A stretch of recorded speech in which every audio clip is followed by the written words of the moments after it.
I'd like to welcome Professor Govumar, sir. He has been our regular faculty in all our programs, and he's been taking classes all over India, especially with this pandemic on. There are a lot of webinars going on, but he found time in between to join us. I'd like to welcome him wholeheartedly. We hope to have a very good interactive session. All of you, please, you can unmute yourself, discuss the answers, and let's have a very good session. Welcome to you, sir. Yeah. So one of the students, you name the students and let him answer the first three questions. First three. Okay. Please. Karthik Murugan.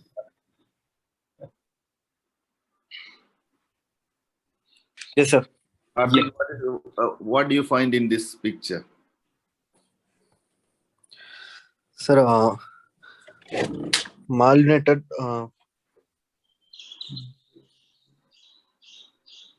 It's a child, 4-year-old child. He was May I having answer, sir? problem ever since. Hello? See, he's a 4-year-old child and having this problem for the past 4 years. Sir, Just pseudoarthrosis of tibia. What do you call it? congenital pseudoarthritis. Congenital pseudoarthrosis. What is the present day term of congenital pseudoarthrosis?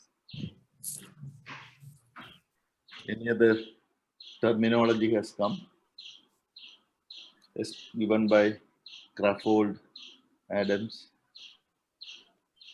So it is called as congenital tibial dysplasia. Okay. So that is the diagnosis. Which is the common condition that is associated with this? Neurofibromatosis. Which type of neurofibromatosis? Type 1. Type 1. Okay. Any other condition associated with this?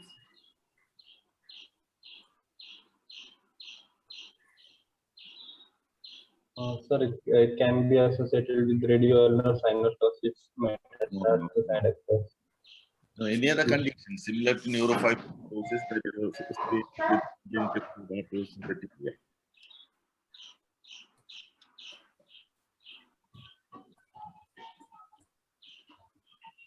Okay, it is fibrous dysplasia. Okay. That's the second condition that is commonly associated. What are the diagnostic features of neurofibromatosis 1? Sir, caphalotes called more than 6 in number, pre-puberty more than 5 mm and post-puberty more than 15 mm. Yeah. Then axial freckling. Yeah. Then optic glioma. Yeah. And plexiform neurofibroma. Yeah. Plexiform neurofibroma. Can tell one more.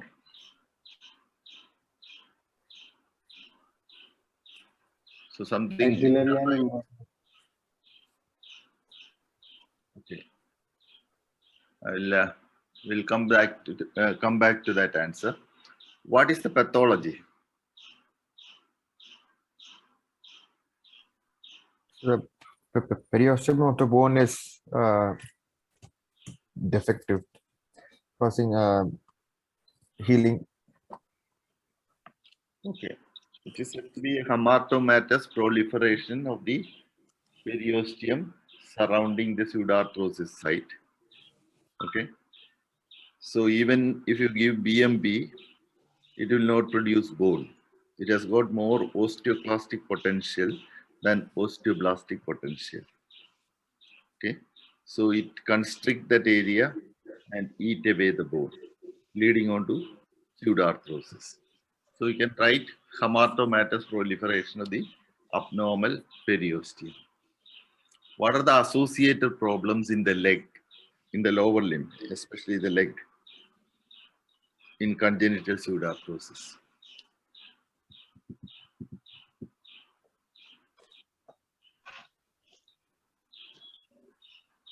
What are the problems occurring here that you will have to take into consideration when you are managing this problem? Sir, whether ankle should be stable or not. condition. One of you answer. Karthik is answering.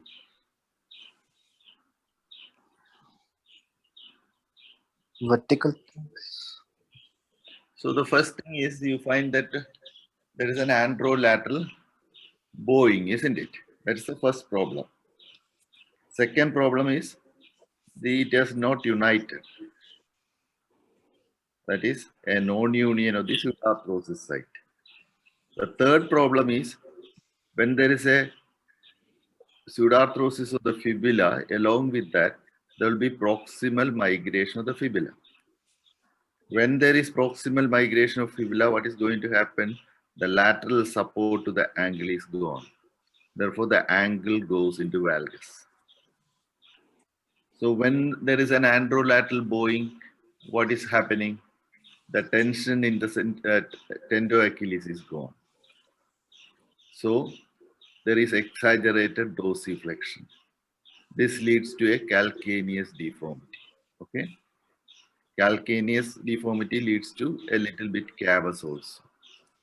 So calcaneo-cavus deformity of the foot, lateral subluxation or lateral subluxation of the ankle or a valgus ankle.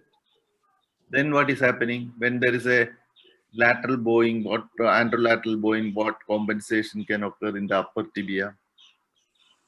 Because the body always tries to maintain the mechanical axis.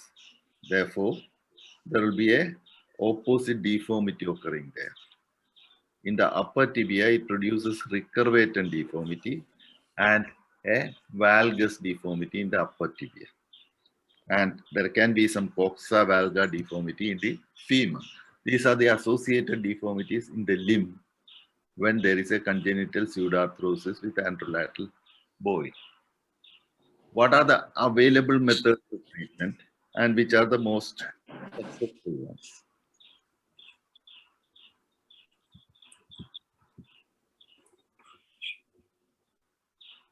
What are the methods of treatment available to us? First is conservative is ankle foot, knee ankle foot orthosis.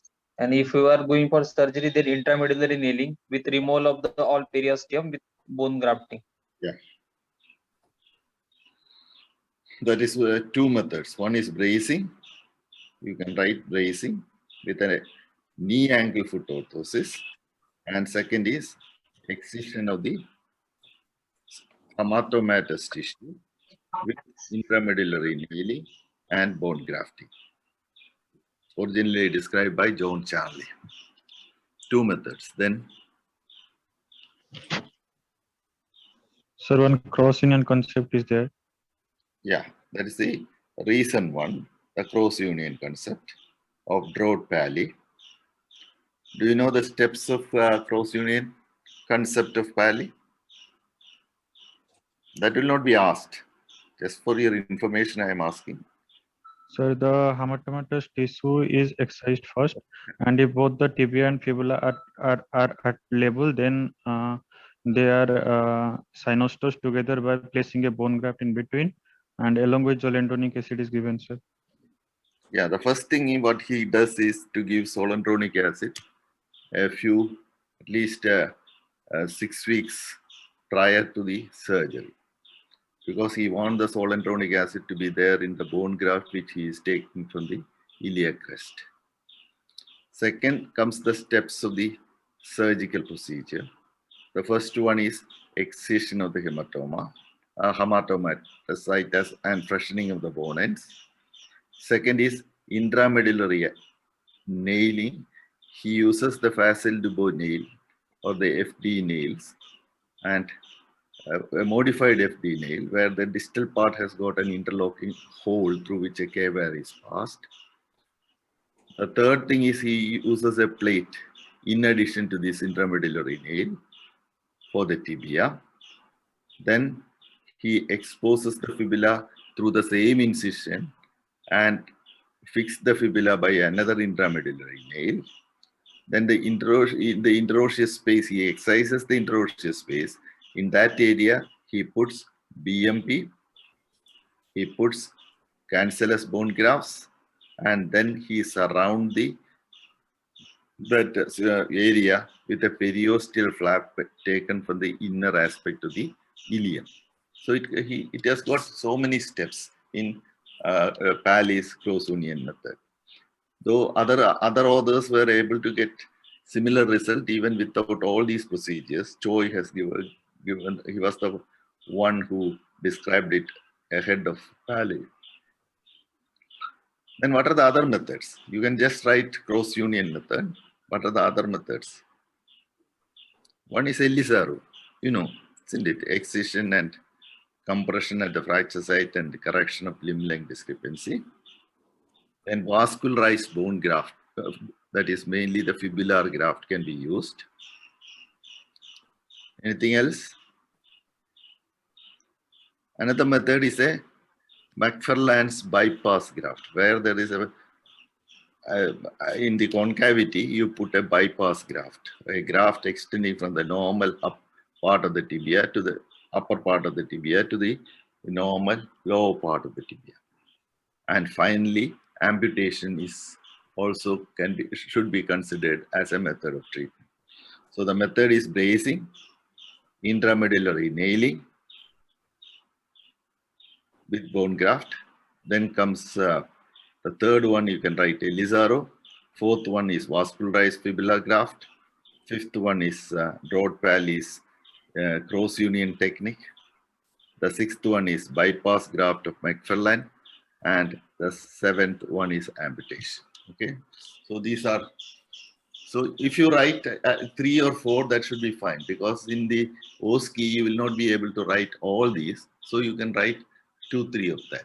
So these are the diagnostic criteria of neurofibrosis 1, which you have already said. Okay, the only thing which you have missed is a lesion. The first degree relative may be having this, and if you get out of these 1, 2, 3, 4, 5, 6, 7, if you get 2, 2 or more of it is diagnostic of neurofibromatosis 1. So this is what you find here. This, what you see, the white structure that you see here is the hamartomatous tissue. So thick hamartomatous tissue that is surrounding the periosteum. That is surrounding the site. Associated problems, the primary are anterolateral bowing, non-healing of pseudarthrosis, proximal migration. Then the secondary problems, which I have already get, the calcaneum cavus, valgus of the ankle, recurvatum and valgus of the proximal tibia. Limb length discrepancy is one which we have missed, and coxa valga can occur along with hip dysplasia. But can write this is also an important one. If it is asked, I think these 3 plus valgus angle plus limb length discrepancy is more than enough for you. Okay. Who is the next person? Oh, this is the methods of treatment, and this is one which we have done at least 2 weeks back, the cross union technique, where we have put an intramedullary nail, we have put a plate, we have put bone graft in the interosseous membrane and fixed the fibula. Okay. So these are the methods of treatment. So you should know one classification. You should learn one classification, because some may ask one classification also. You can either Boyd's, Anderson's, Crawford, whichever classification, or Paley. The Paley, the problem is you will not get time to write, because your OSCE is only for one question may get at only around 5 minutes. So Paley is a good classification, but you may not be able to write it. So you study one of the classifications. Okay. Who is the next person?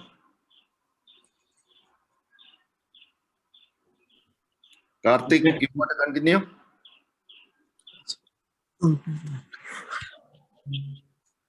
Or yes, you want to volunteer? Yes, Parik?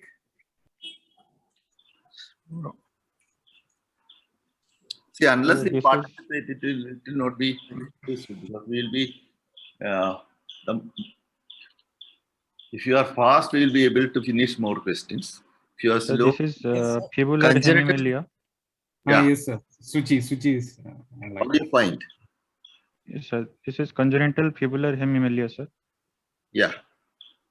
So fibular hemimelia, what is the finding that you find in that photograph?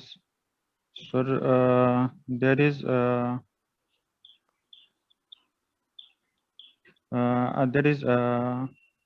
absence of That is the X-ray. lateral two digits. That is the X-ray. In that photograph, are you able to recognize something? It also produces Anteromedial bowing. andromedial. There you have said in the previous case, you have said anterolateral bowing. Here you say that it is anteromedial bowing. So this is another cause of bowing of the tibia. The second, the gross shortening. Okay. And X-ray shows complete absence of fibula. So that's the diagnosis. Can you give one classification for that? Again, so many classifications are there. So there is Anderson and Kalamchi classification. Yeah, Ackerman and Kalamchi classification. Okay. So in type 1 there is hypoplasia of the fibula, and type 2 there is complete absence of fibula. Yes. And then associated anomalies in the limb. So it is generally associated with proximal focal femoral deficiency. Yes, good. And tarsal coalition. Tarsal coalition. Then you can always say that there is an anteromedial bowing. You can say there is limb length discrepancy, instability of the knee, hypoplasia of the lateral condyle and valgus. You can say these things also. What is the principle of management? Just the principles.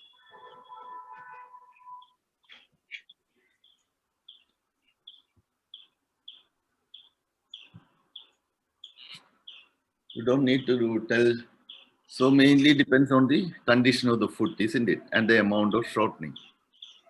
So if the foot is not salvageable, it is totally deformed, then there is no other way but to do an amputation or a disarticulation or Symes amputation, whichever is done. And if the foot is salvageable, then you have to lengthen. Okay. So the first diagnosis, classification, fibular hemimelia classification. There are three classifications that are popular. One is the Ackerman and Kalamchi. That is the simplest one which you can write. Then Birch has given a classification. And the third is Broad-Pally's classification. So this is the Ackerman and Kalamchi. And what I have shown is the third one. That is complete. Okay. Problems in management. One, proximal focal femoral deficiency in 50% of the cases. Valgus deformity at the knee due to lateral. You can see the valgus, isn't it? This is because of a hypoplasia of the lateral condyle. Then valgus deformity at the ankle. That is very common. Some of them will have very severe valgus. Anteromedial bowing of the tibia. Absence of lateral toes. As you said, tarsal coalitions can occur. Along with that, there will be limb length discrepancy. So you can remember 2 or 3 of these things and write. Because even though I am telling 6 or 7, you will not get time to write all these. But 3 or 4 you should remember. Okay. So this is the extreme valgus you can see in this child. There is somebody has done a surgery previously, but this produces so much amount of valgus. Okay. So this is the guidelines regarding the treatment. This you can follow because it is given in Campbell. So the type 1 is with a functional foot and type 2 is a non-functional foot. So you can read this and from the books, and you should have a plan of management. Okay. So this can also be asked. Along with that, the tibial hemimelia can be asked. And in the case of the tibia, you can pseudarthrosis is one, tibial hemimelia, fibular hemimelia, and congenital posteromedial bowing of the tibia. These are the 4 congenital things that can be asked. Okay. Who is the next person who want to take? Karthik or Parikh, who is going to continue? So Suchi want to continue. Okay. So the question is, name the test that is shown in this picture.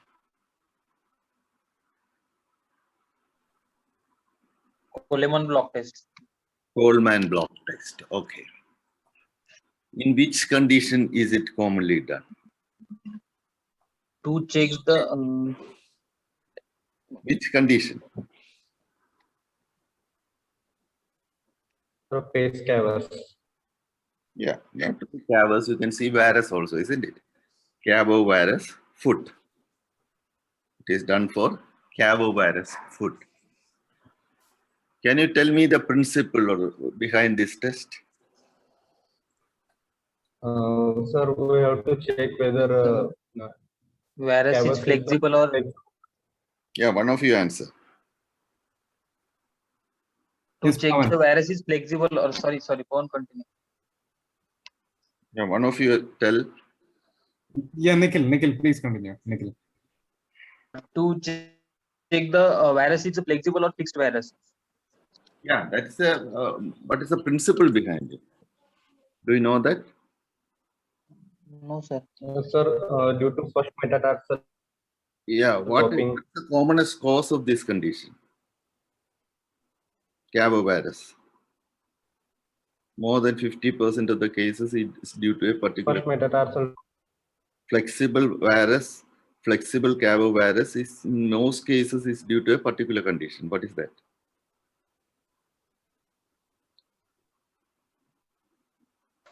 Tibial posterior dysfunction.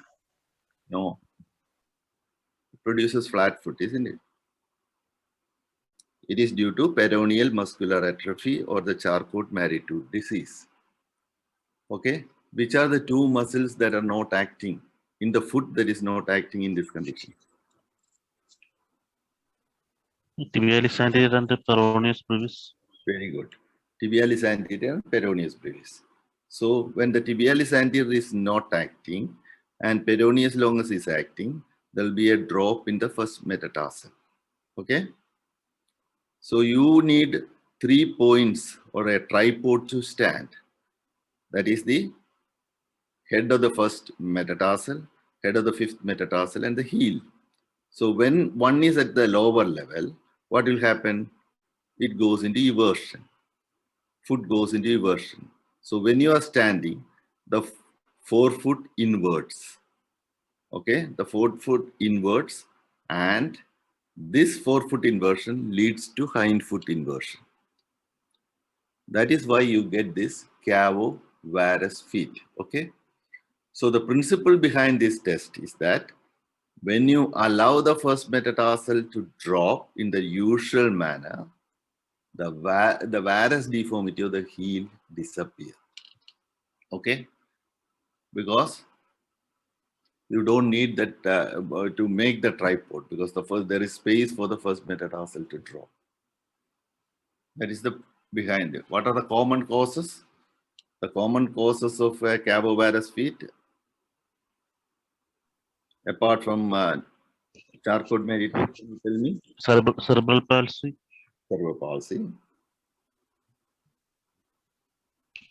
Spinal cord. Spinal cord tumors. Okay. Poliomyelitis. Duchenne muscular dystrophy. Yes, Muscular dystrophy. Muscular dystrophies. Friedreich's ataxia. Friedreich's ataxia. Good. Friedreich's ataxia. They are all neuromuscular conditions. Okay. Then what are the other conditions that produce usually rigid Cavo virus?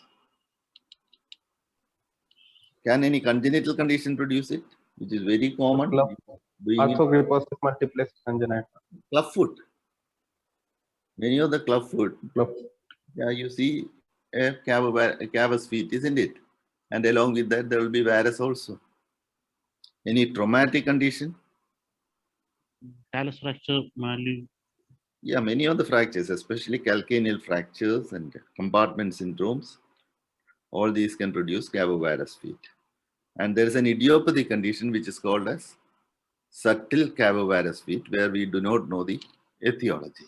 So many conditions are there. So diagnosis is Coleman block test.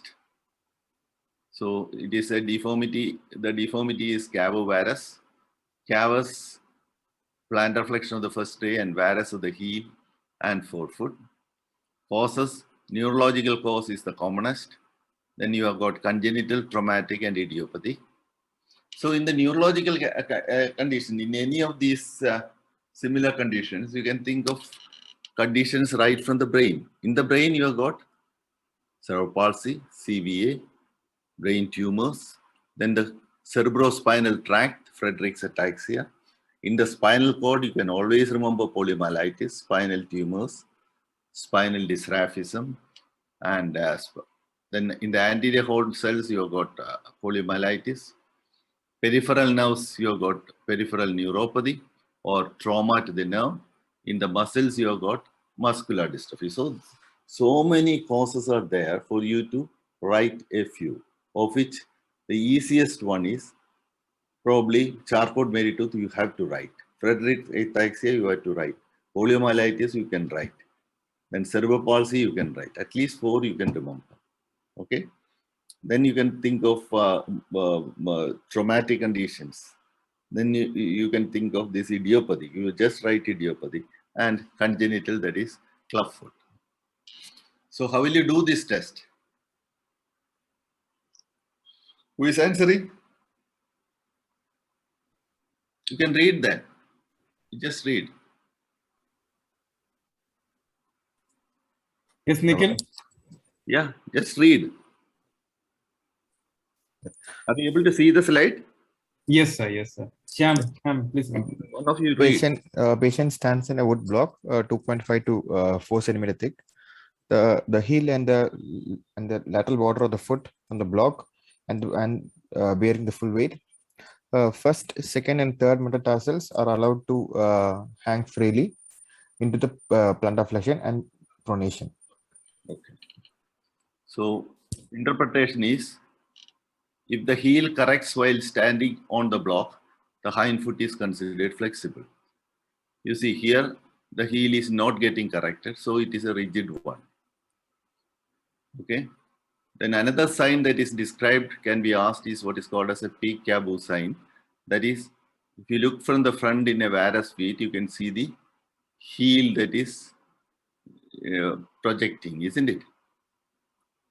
Okay.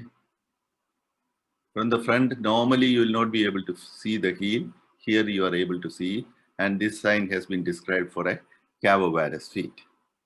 So this can be asked for you. So one thing in your OSCE, you should expect at least 2 clinical tests, minimum, if sometimes more than that. So it can be a shoulder clinical test. One of the picture will be given. Or it can be usually the knee, a dial test or Godfrey test or an ACL Latchman test. Any one of these tests can be given. In the hip, you can expect one test, which can be a Thomas test or a Trendelenburg sign. Similarly, from the foot also, they may ask one test. Okay. So you should be thorough with these clinical tests, because the main intention of OSCE is to test your clinical knowledge, because it is substituting for your clinical examination. So you should expect more clinical things. Okay, I will go into the next one. Yes, who is answering?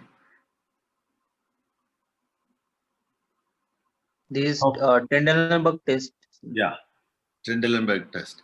Can you describe how you will do this test? Yes, sir. First, I will ask the patient to stand on the affected side. First, I will ask the patient to stand on the normal side and look for the opposite side of pelvis, which is droop or not. Yeah. And then and then on the normal side, I will ask the patient to stand on the normal side, and stand on the normal side and look for the opposite affected side pelvis for any drop or. So what you said, you know it, but your description should be a little more perfect. You will stand behind the patient and look at the gluteal fold. You stand on the normal side. Ask the patient to stand on the normal side and flex the hip. How much? The Do you want to flex it to 90 degree? No, sir. 30. 30 degree. 30. You ask the patient to flex to 30 degree and stand for minimum For 30 seconds. Then 30 it- seconds. Yeah, the pelvis going up or elevating on the affected side. That means that the normal side can be, that side is normal. Then you ask the patient to stand on the affected side and repeat the test. You will find that the pelvis will sag down, as you see here. Okay, it is sagging down, indicating that the abductor mechanism is defective. Then the next thing that can be asked is, what are the causes of a positive test? You can at least write 6. AVN of hip.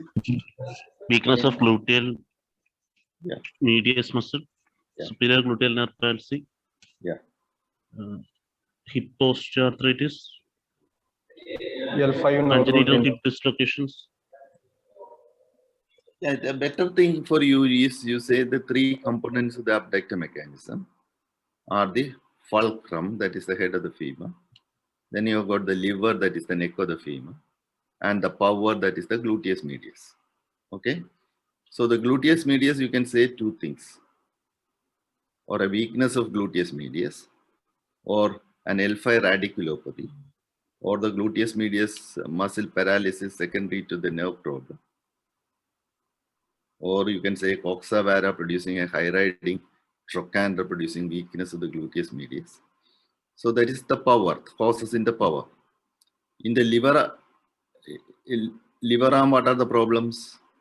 Can be a bending as in coxa vara, or a breaking as in the case of fracture neck of femur. Okay. In the fulcrum, it can be Perthes disease, a dislocated hip. So you can write several causes. So you just remember the fulcrum, liver, and power. And from each of these, you select 2 conditions. That will give you 6. Okay, that is easy. What are the prerequisites for doing a Trendelenburg test? Should have a pain-free hip.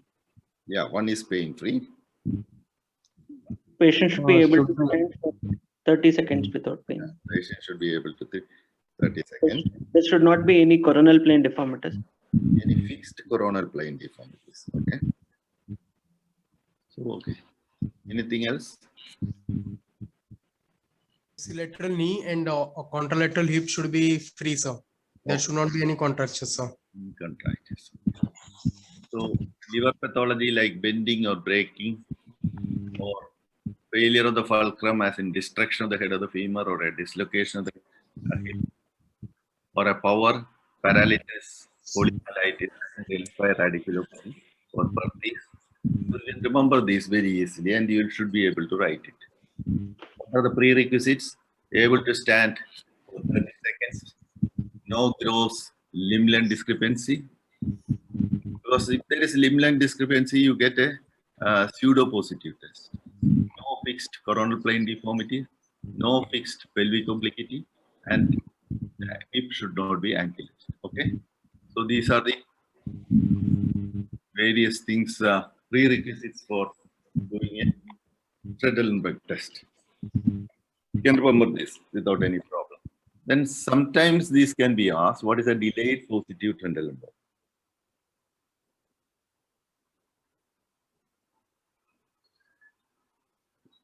Who was that? After 1 minute.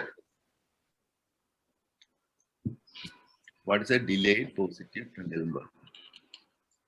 So if you are not sure, you just tell, because we don't want to waste time. Don't know, sir. Okay. So several people have an initial negative Trendelenburg, but after standing for a short period with the pelvis raised, it gradually begin to fall. This is called as a delayed positive Trendelenburg. It indicates minimal weakness of the abductors. Okay. So that is one thing. So you have to ask the patients to stand for a minimum of 30 seconds. Initially, he may be able to raise it, but slowly it will come down. Okay. What is assisted Trendelenburg test?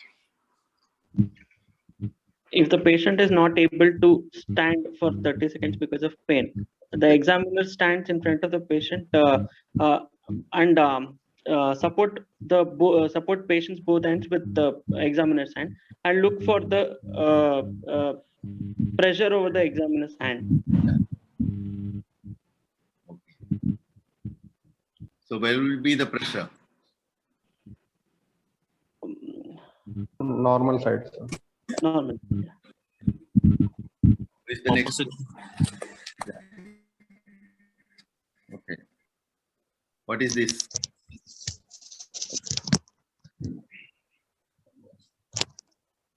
So slip capital femoral epiphysis.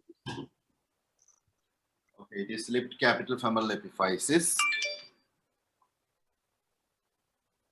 Unilateral or bilateral?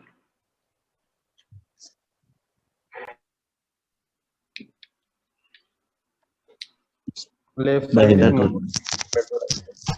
Left side is sure, right side is you are not sure. Okay.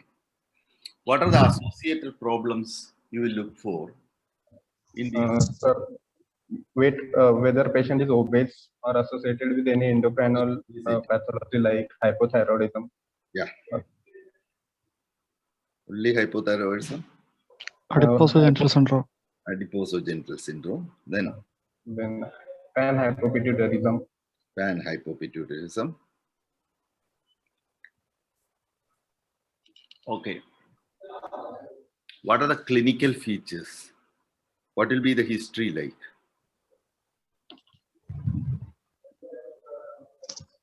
Sir, it is two types. So if in acute, there will be sudden onset of pain with that patient will not be able to walk immediately. Yeah. And in chronic, there will be vago pain and then slowly over the more than 3 weeks of duration, patient will not able to walk. You are able to walk, but pain will. Yeah, the pain radiates to the knee. And in around 15% of the cases, knee pain is alone is the symptom. Okay?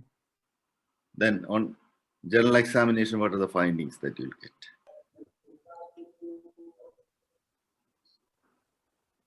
There will be adduction, external rotation. General examination.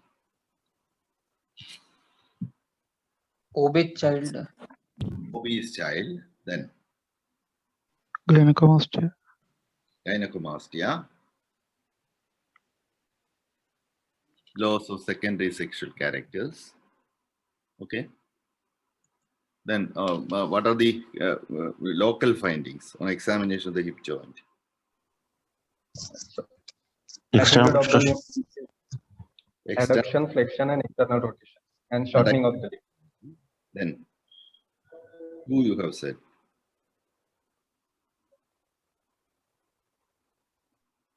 Clinical examination of the hip shows adduction, external rotation deformity, which you have said. Axis deviation. Axis There deviation. will be limited flexion with exaggerated extension. There will be exaggerated extension. Okay. And limitation of flexion. Axis deviation. Limb length. Limb present. Mild limb length. Can you tell me three radiological findings? Prothon sign. Trithon sign.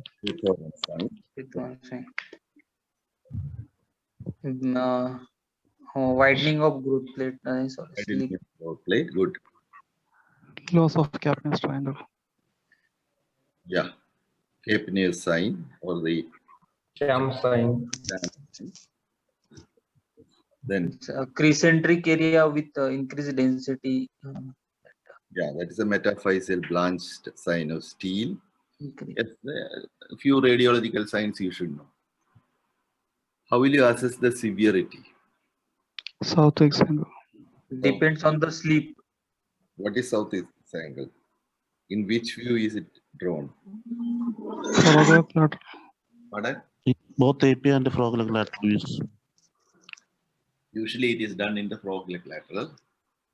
It is the which angle, which is the angle that you are drawing? Epiphyseal or diaphyseal? Epiphyseal. Diaphyseal. And you take the difference from the normal. Okay. And there you assess the severity. How will you assess the prognosis?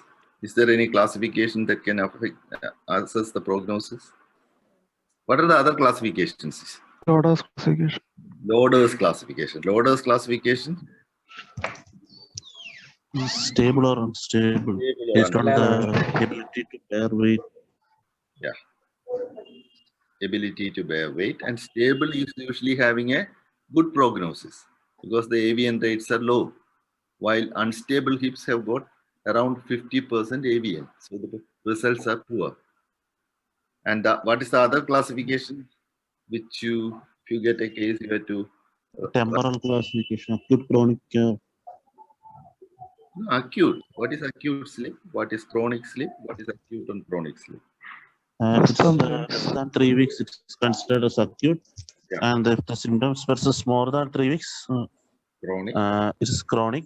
And an acute exacerbation on a long-standing sleep is considered as acute and chronic. Okay. What are the methods of treatment? Just mention the Conservative management can be done with pica. And percutaneous in situ fix. Now somebody said before that something, spica or something. For conservative management, No, hip spica can be given. You should never write spica. It gives you a big zero. Okay, spica is not considered as a management of slip capital femoral epiphysis. The first Percutaneous pinning. is In situ pinning. Then osteotomy. Yeah, the second you can do a postural reduction, and in an unstable slip you can do a postural reduction and pinning. In situ pinning, postural reduction and pinning. That is the third one. Osteotomy. Yeah. Modified done procedure. Yeah, modified done procedure, usually done through a safe surgical dislocation technique. Then another technique is a partial reduction through the anterior approach, which is called as the FAST technique. Okay. So the associated problems are obesity, hypothyroidism, adiposogenital syndrome, chronic renal failure, panhypopituitarism, Klinefelters, Turners, and one thing that is commonly associated in, especially from South India, that has been reported from Vellore, is the vitamin D deficiency. Okay. Then clinical features, you have to write obesity, lack of secondary sexual characters, adduction, external rotation, and extension deformity, restriction of flexion, abduction, internal rotation, axis deviation, and shortening. Okay, which most of this you have mentioned. Radiological signs you should know. In the AP view, there will be a loss of height of the epiphysis. So in the AP view, there will be reduction in the height of the epiphysis. The Kleene line or the Tritowen sign, which are both the same. Metaphyseal blanch sign of steel. The Sham sign and Caprius sign are same. In the pre-slip, you get irregularity of the physis and osteoporosis of the epiphysis. This is the Southwick angle, okay, which was described by Wine or in Southwick, and it is head shaft angle. It is done in frog leg lateral view of bilateral hips. So mild, moderate, severe, that indicates the severity. And the treatment methods, in situ pinning, close reduction and pinning is controversial, but there are reports that they do a this close reduction, but it is better for you not to write that. Better for you to write postural reduction and pinning, open reduction and capital realignment of GANs, and the PARSH technique. Okay. What are the, so this is one case which we have done last week. You can see it is an in situ pinning. The only thing is you have to start your entry in the affected site much more anterior. Which screw will you use? So fully threaded 6.5 or 7 mm cancellous screw, sir. Okay. How many screws will you use? So one may suffice, but if it is highly unstable, we can go for 2 screws, sir. Okay. How many you should cross the faces? How many threads should cross the faces? Minimum 3 to 4. 3 to 4, 5. 3 to 4. 3 to 4 or 3 to 5. Okay. 3 to 4. Yeah, that's, you can write more than 3. That should be fine. What are the indications for prophylactic pinning on the opposite side? Endocrine disorders. You don't remember all these. You just remember 3 or 4. One is an young patient, a slip in an young patient below 12 years of age. 2, when the triradiate cartilage is open. So what open means that there is the skeletal maturity has not been reached. High body mass index, endocrine problems, non-compliant patients. These are the 5. Out of this, these are the things, endocrine problems like hypothyroidism or panhypopituitarism or adipose or genital syndrome. There you have to fix. Very obese patient, you have to fix. Non-compliant patients, you have to fix. Young patients, you have to fix. And when skeletally immature, this with the triradiate cartilage open, you have to fix. Okay. The other things are alpha angle of norsally and posterior slope angle. If you remember, that is good. Oxford bone age score, but that is not very essential. Okay. Who is the next person? Balu. Test is doing that is It's Nikhil. Nikhil. What test is being done here? Yes, sir. Barlow test for developmental dysplasia of it. Is it Barlow test? Ortolani. Ortolani test. What is the difference between Barlow and Ortolani test?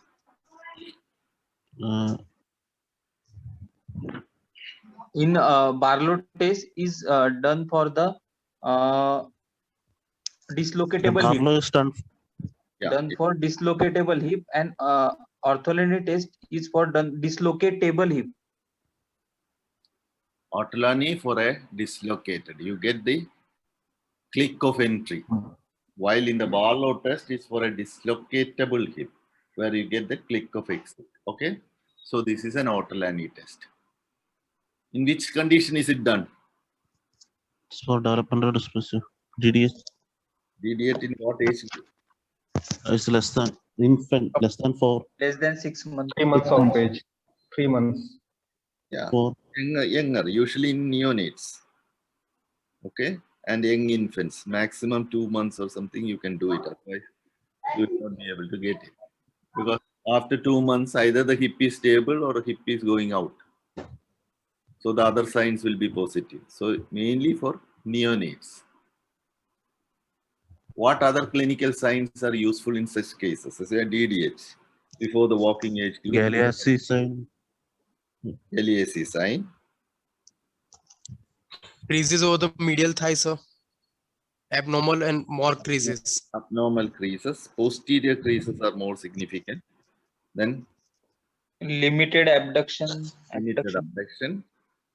Then clicky hip. Vascular sign of Narath positive. That's not at this age group. Vascular sign of Narath positive. That's not at this age group. That's usually older children. Okay, in young children, these are the things that you have to look for. Barlow and Ortolani. Then you can look for the skin creases, limitation of abduction. Okay, then shortening can be assessed by Alice or a Galeazzi sign. These are the tests that are usually Done. What is the gold standard in the diagnosis at 1 month? USG, USG. ultrasonography. Ultrasonography is the. So, which ultrasound classification will you use? Graph Classification. Graph classification. Okay. So, what is alpha angle? What is beta angle? Can you tell? Sir, alpha angle is the angle between the line passing through the ileum and the labrum, and the beta is to the bony pelvis and the line passing through the ileum. Just reverse it, then it will be right. Alpha angle is the line, straight line passing through the ileum and the angle with the bony roof of the acetabulum. You can identify the triradiate cartilage where you will get the gap and you draw the line up to that. That is the alpha angle.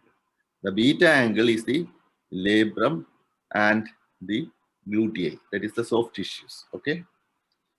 So what is normal alpha angle? What is normal beta angle? Normal alpha should be more than 60 and beta should be less than 50.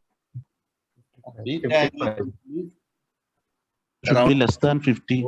43. It is less than 50, but it is usually said to be 43. Okay. So what happens in DDH to these angles? Alpha angle will decrease and beta will increase. So the alpha angle will decrease and the beta angle will increase. Okay. So in some cases, because a small percentage of your questions will be slightly tough. They will give a scenario in which the alpha angle is 47 and beta angle of 77. What does it mean? Or which type is it? It is a? Sir, it is type 2. Type 2. Type 2D. Okay. Type 2D. If it is more than 77, beta angle is type 2D. That is a usually indicative of subluxation or a subluxatable. Okay. Then the next another question that can be asked is regarding the classification of DDH. Which are the classification systems? Tönnies classification. Tönnies classification. And the other one, the recent one? Dysplasia group. IDHI. Yeah. International Hip Dysplasia Society classification. Okay. So you read about it because we don't have time to show all this. So you read this. The only thing you should remember that in Tönnies, which is the transverse line that is drawn? It is the superior edge of the acetabulum. Okay. While in the case of in dysplasia group, it is the Hilgenrenius line. That's the main difference. So this child is having the hip problem and the surgeon is doing this test. Can you identify this test? Stahel's prone extension test. Prone extension test of Stahel's, isn't it? Okay, what is the indication for doing this test? Sir, for checking a fixed flexion deformity of the hip. Bilateral. Yeah, usually it is into bilateral hip flexion deformity. Okay. What is the alternative test? Modified Thomas test. Thomas test or the modified and the modified Thomas test. So this is a prone extension test described by Staheli. So when this picture is given, you have to write Staheli's prone extension test, mainly used for bilateral hip flexion deformity. Okay. So 2 photographs are given. You observe and tell the findings in this photograph. Who is flexible flat foot? Flexible flat foot. Yeah, you just tell. In the first one, there is. First one is the flat foot. There is flat foot. In the second one, what is happening? The arches reappear after the Infant virus. Yeah. What is normal? What are the deformities in the hind foot in normal? Flat foot? What happens to the hind foot? What happens to the forefoot? So whenever you are examining the foot, on inspection, you have to tell what is happening to the hind foot, what is happening to the midfoot, and what is happening to the forefoot. In this picture, you cannot tell that. But in flat foot, you can tell what is happening. Sir, hind foot in valgus. Hind foot valgus. Abduction of the midfoot, there in is pronation. the arch disappear. That is loss of arch in the midfoot. And forefoot, what is happening? Forefoot is adduction and Abduction supination. and pronation. No. Too many toe sign will be positive. So in flat foot, isn't it? So it is again in valgus. Okay? Or abduction. Abduction of the forefoot, flattening of the arch, and valgus of the hind foot indicate that there is flat foot. Somebody said there is adduction of the forefoot. What do you call the deformity? Adduction of the forefoot, depression of the arch, and valgus of the hind foot. What do you call? Metatarsal adductus. No. Skew foot, sir. Skew foot or serpentine. So here you are observing that on tiptoe standing, the arch is reappearing. One, you have to write arch, patient stands on the tiptoe. Second, you have to write the arch reappear. And third, you have to set the heel goes into varus. Okay. What does it indicate in a flat foot? Tibial is posterior. It is flexible. Yeah, Is planus. flexible flat foot. Can you tell me the mechanism by which this change in the movement or the change in the shape happens? Name the mechanism and tell me what are the components. Windlass effect. Windlass mechanism. So what happened? What is windlass mechanism?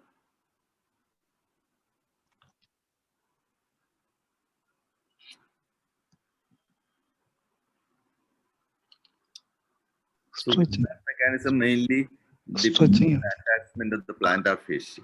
Okay. So when the patient stands on the tiptoe, because of the dorsiflexion of the foot, plantar fascia tightens. When the plantar fascia tightens, the heel arch reappear, or in a normal person, the arch increases. The heel goes into varus, and there will be external tibial torsion. Three components are increase in the arch, varus of the heel, and external tibial torsion. And this is what is called as the Windlass mechanism. And this test and a similar test, what is a similar test that is done in flat? Jack test. This test and the Jack test depends on the Windlass mechanism. So what is the cause of a negative test? That you can easily write. Rigid flat foot. Huh? Tell you. Rigid foot. Rigid flat foot. Rigid flat foot. Tell me 2 or 3 causes of rigid flat foot. Congenital vertical talus tarsal coalition. Tarsal coalition. Congenital vertical talus. Yeah, tarsal coalition you have to write first. Okay. Congenital vertical talus, you can write it second, but it is actually a convex pes planus, isn't it? So it is not flat foot, it is a convex foot. Then you have got any rigid flat foot due to affection of the subtalar joint. That again, there are other causes like tuberculosis producing a fusion of the subtalar joint, or infection, that is, or rheumatoid. All these can produce a rigid flat foot. Okay. So, yeah. Who is going to take this question?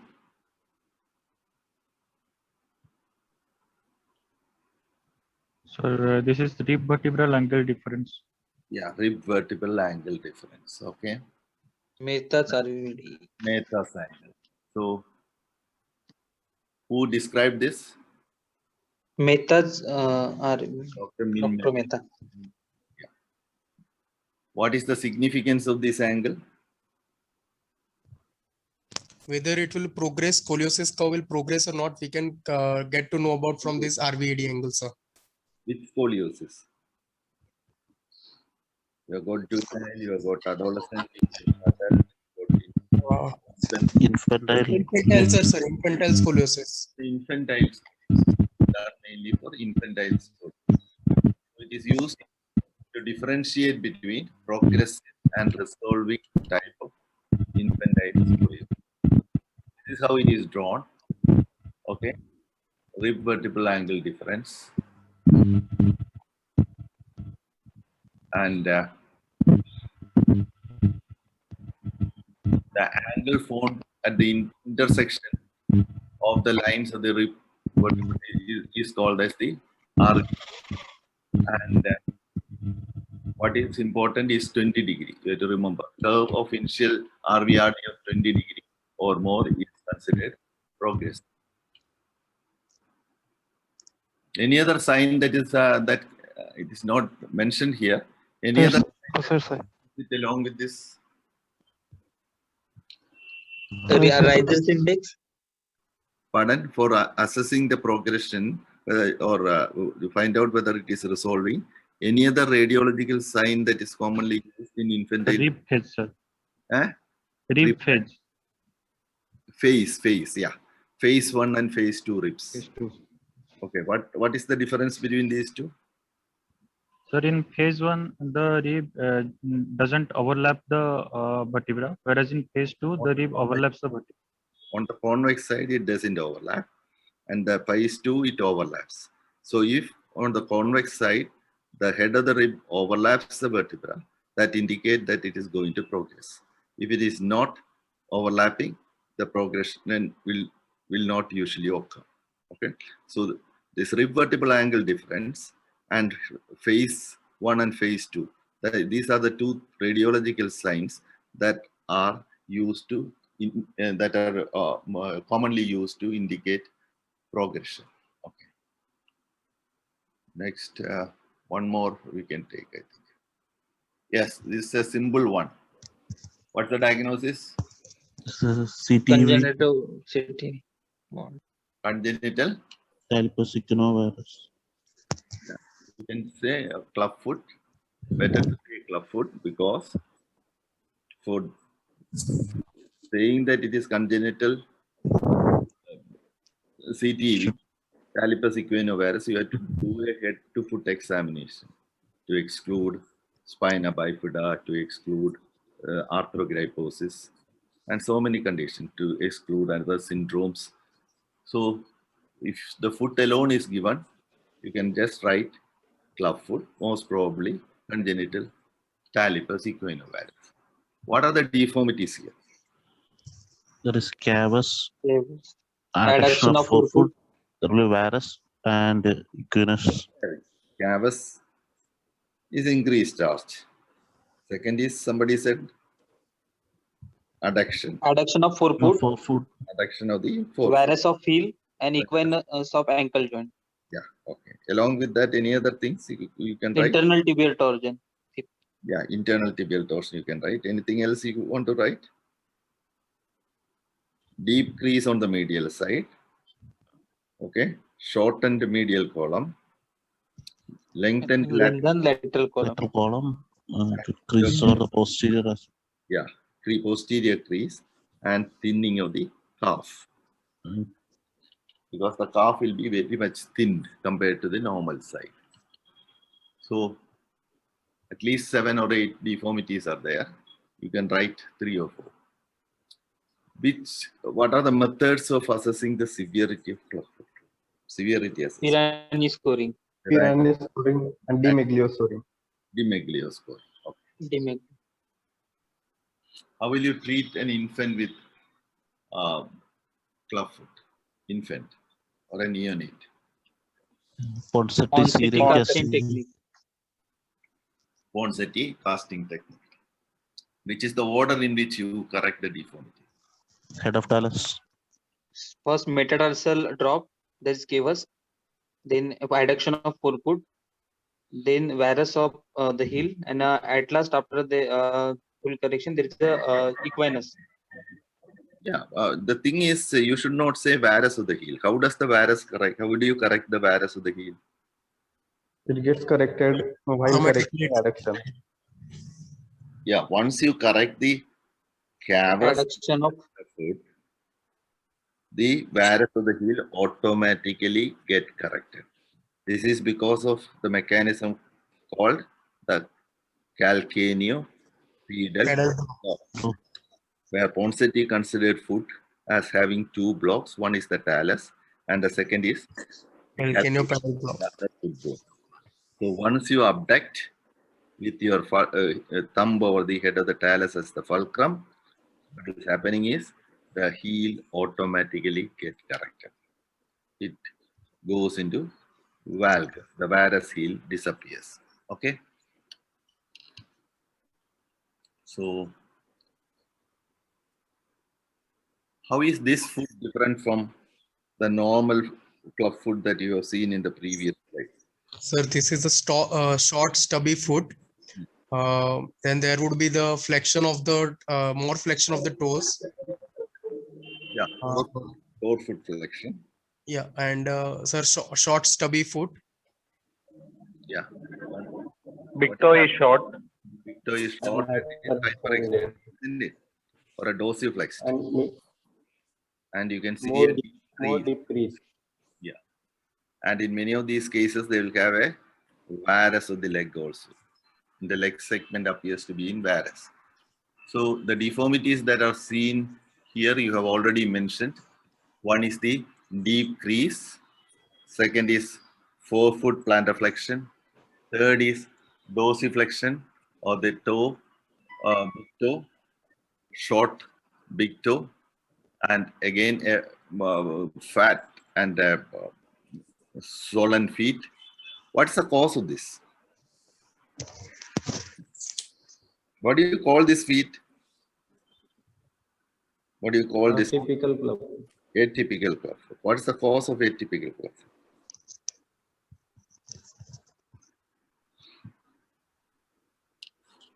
So it can be again vertical talus. No, not vertical talus. It can be rigidity. Yeah, it's usually an iatrogenic problem with the foot disappearing inside the cast or the cast slipping. So when the cast slip, what is happening? Instead of the angle, it is the forefoot here, the midfoot here, that comes at the level of the ankle. And this leads to plantar flexion. Okay? So cast slipping or the foot slipping inside the cast. And second, there is a second variety, which is to start with itself, it is atypical. All these deformities will be seen. How will you manage this? What change in your during plastering you find that now the foot has become atypical? What change in your plastering technique will you use? Do you know that? No, sir. Will change. Forefoot dorsiflexion will be starting early. Yeah, forefoot. That is the first thing you give a cast holiday.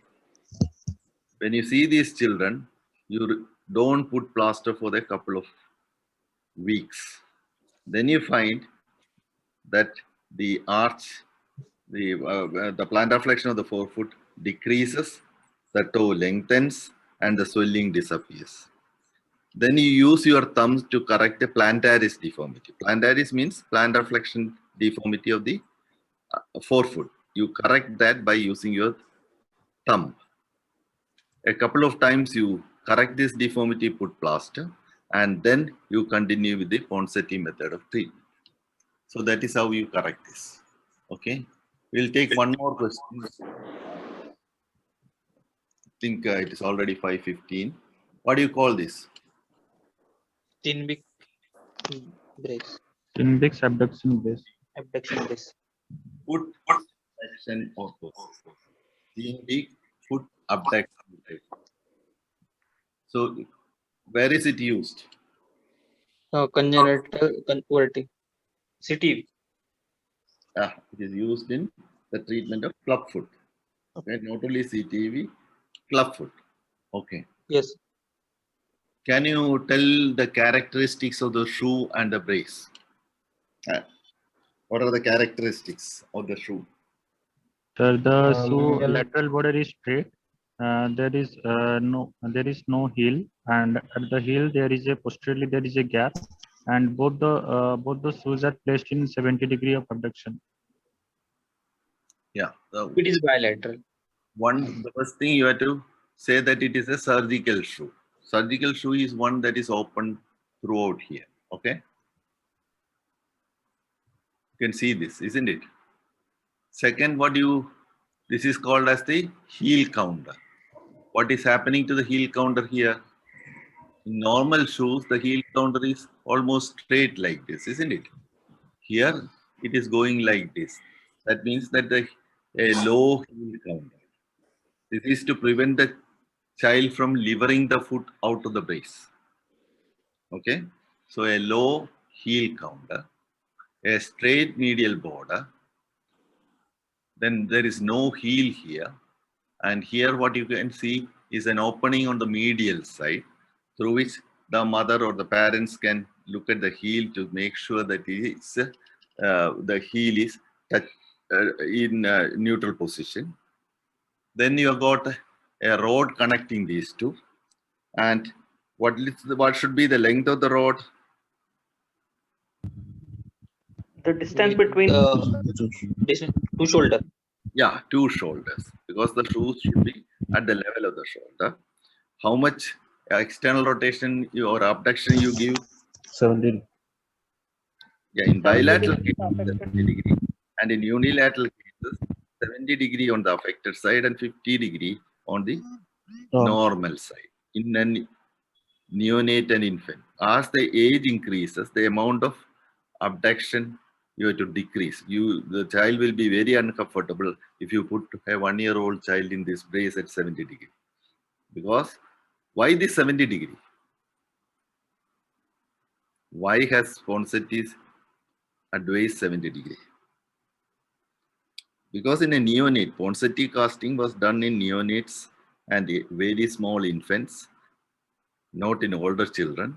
And at that age group, the normal abduction is 70 degree. That is why he is using this 70 degree. In the normal foot has got 70 degree abduction. But we are not seeing cases at that age group. Many of them come late. So you will have to reduce the amount of abduction depending on the age group. Okay. What is the bracing protocol? Full time sir in 3 months and night and naps for next 4 years. Yeah. 23 hours a day for the first 3 months, and then night and nap time for at least 4 years. Okay, that is the bracing protocol. Can you give the name of some other brace that can be used that is said to be more comfortable? Dennis Brown. Dennis Brown. Don't say Dennis Brown. That is not the one that is used for Ponseti method of treatment. Dennis Brown, it has got only 15 degree dorsiflex. It's fixed 15 degree external rotation. So one that is available in India is the Padmapada brace, which is coming from Vellore. Okay. Then there are so many like Dobbs brace that is very comfortable for children, but it is very expensive. So I think it is already, should we continue one more case? Okay. Yes, sir. Yes, sir. I think everybody wants one more case. The X-ray that is given. What do you find in this X-ray? Sir, congenital vertical talus. Yeah. So what you find is diagnosis is congenital vertical talus. What is the etiology of congenital vertical talus? Irreducible navicular over the talus. The condition that commonly produce this, not the pathogen. So this occurs due to a packing disorder. In more than 50% of the cases, it is neurogenic, maybe associated with spina bifida, diastematomyelia, or other varieties of spinal dysraphism. And in another considerable percentage of cases, it is due to arthrogryposis. And then there are several syndromes that are producing this. So usually it is secondary to some other problem, neurogenic problem, arthrogryposis, or syndrome. Okay. What are the deformities you get in the hind foot, midfoot, and forefoot? One of you tell. What is the hind foot deformity? What So is hind foot in equinus and valgus. Midfoot there is convexity. Yeah. What and forefoot will be in abduction. Forefoot is dorsiflex. Yeah, the midfoot there will be vertically placed talus, producing a convexity in the sole of the foot, and the forefoot is abducted in relation to the hind foot because of a dorsolateral dislocation of the navicular.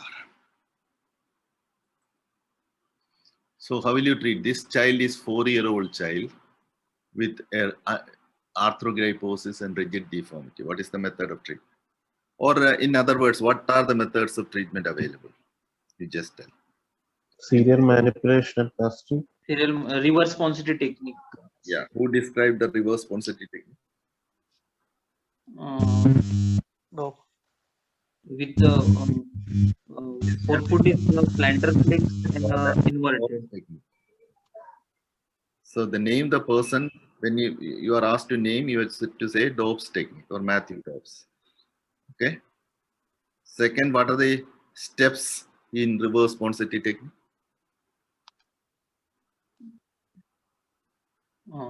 Forefoot plantar flexion and inversion. So first is traction to the foot. Second is you place your thumb underneath the head of the talus, push it upwards, and then the forefoot is plantar flexed and inverted to reduce the talonavicular dislocation. So one is traction, longitudinal traction to the foot. Second is pressure over the head of the talus, which is on the plantar and medial aspect. The third is you reduce the dislocation by flexing and inverting the forefoot. Then what you are putting the plaster. And then what will you do once it is getting reasonably corrected? You always put a K-wire across the joint, talonavicular joint. Can be done either percutaneously or through a small medial incision or a mini open percutaneous K-wire fixation. Now, at the age of 4 years, what will you do? What additional step you will have to do?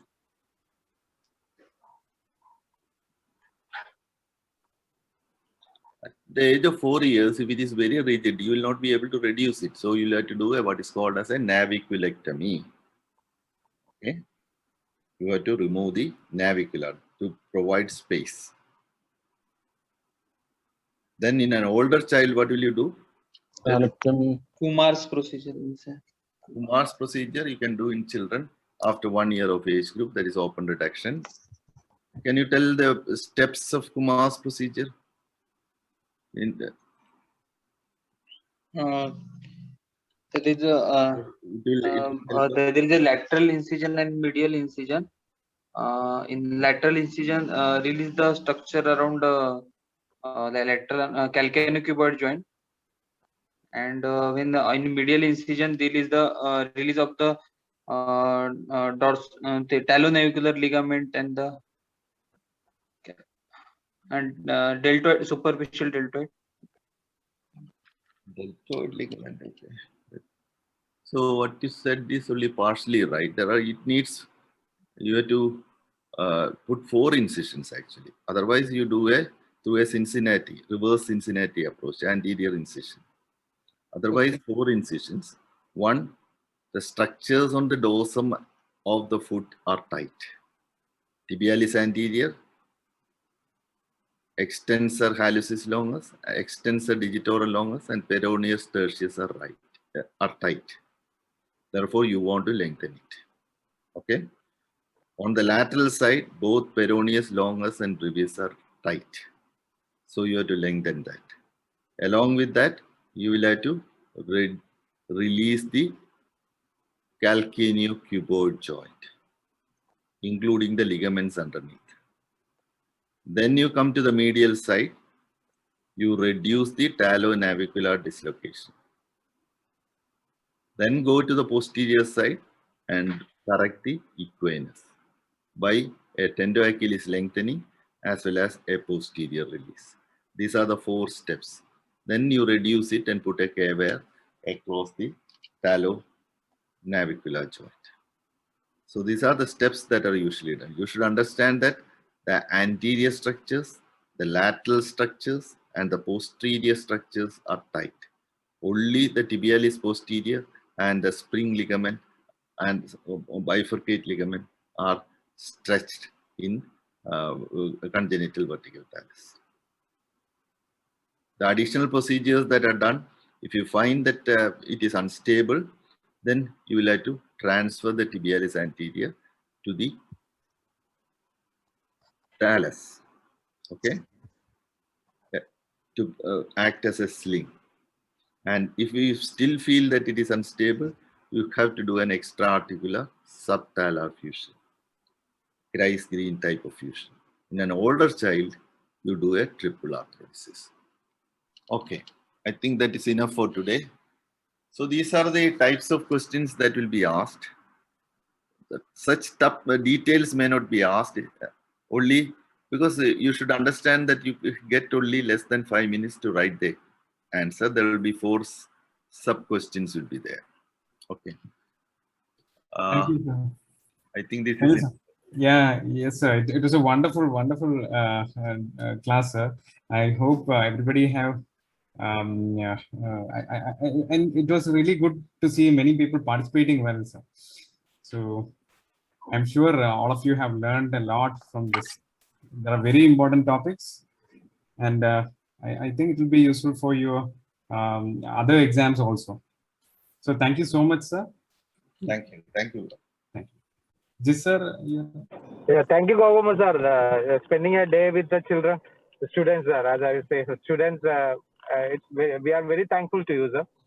Thank you. And your cases and the discussion went very well, sir. Thank you very much. Thank you. Thank you. We'll have more sessions with you, sir. Okay. Okay, sir. Thank you. Thank you so much. Okay, sir. Thank you, sir. Thank you.